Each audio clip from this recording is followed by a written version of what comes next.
Now that any newly authenticated user is being added to our users collection in our Firestore database, we have a number of users to work with. So at this point, we're ready to build out the next page in our app, actually the first page within our bottom navigation bar, and that is our search page. So we're going to be able to go to it by clicking on the search icon, the fourth icon in our navigation bar. And this search page is going to be essential for being able to find different users in our app. We can search for these users by typing into this search input up at the top, which we're going to create. This will be in our header area. And then underneath, we're going to have what I'm calling a no content area. Basically, the image, the screen that we're going to see when a user just visits this page and hasn't searched for anything yet. So right now, we're going to add what we see here, both the header and the body. And in the next video, we'll see how to add functionality to this. So when a user types into this search, searches for a given user, we'll have some user results appear in this area instead of this image. So to start work on our search screen, we'll head to search.dart in Pages, and we're going to be working specifically within search state. This user result class is going to be specifically for showing the results that come back from a given search. So we're going to replace the text search with a scaffold widget. It's going to consist of an app bar. We're going to be making our own custom app bar instead of our reusable header widget. So let's call a function here, which we'll name as build search field. And we'll create this function above our build function, where we'll return a widget that'll be our search field that users can type in and search for other users. And then for our body, for now, we're going to execute a function called build no content. And we'll also create that. So for our search field, we want to return an app bar widget. We'll return that in the body. It's going to have a background color of white, so it'll be colors.white.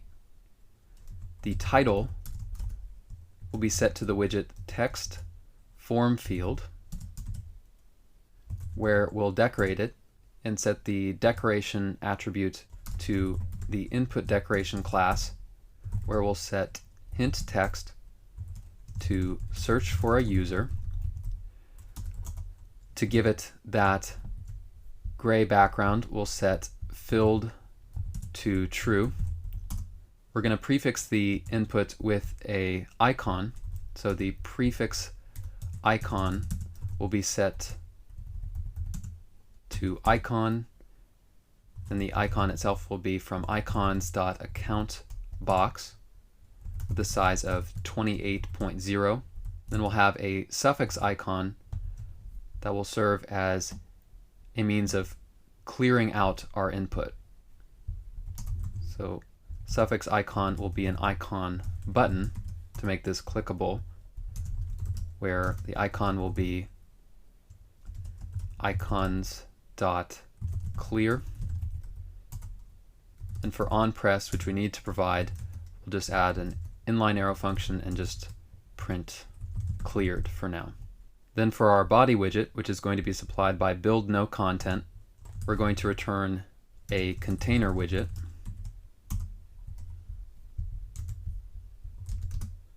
Where its child will be set to center in order to center our image in both directions. Where its child is going to be a list view.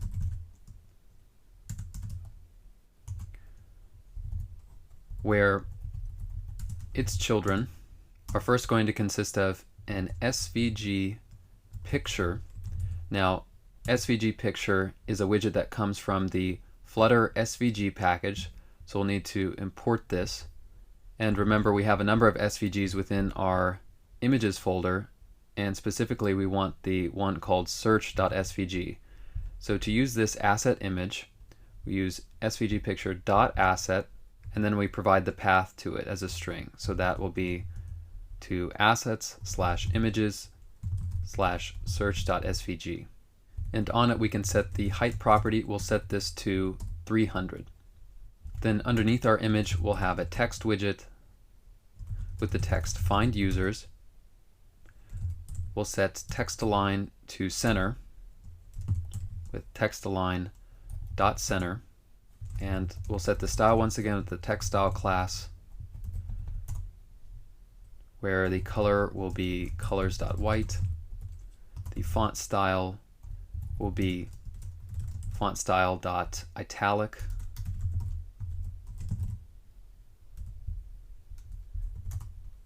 The font weight will be a specific font weight. It'll be font weight.weight 600, and then the font size 60. And finally, on list view, we want to set the property shrink wrap to true.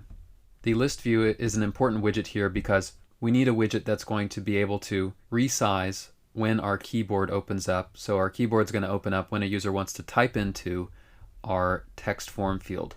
So a list view is essential for removing an error like an overflow error because it resizes itself, as well as supports scrolling.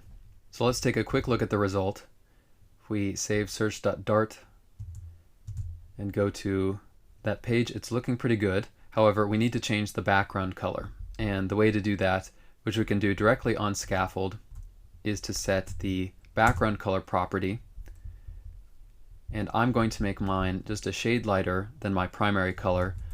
So as I showed you earlier, we can use theme.ofcontext.primary color, and I'll use a primary color with the opacity value of 0.8. And when we save that, we see now that our text is visible, our white text is visible. We have a lighter version of our primary color. And with that, we have our search field and our no content screen. And note that since we're using list view for our no content body, when we select the input, we see our image moves up and out of the way and frees us up to type. So with that, we have our no content screen, and in the next video, we'll see how to add search functionality so we can display some user results when we type in to this search field.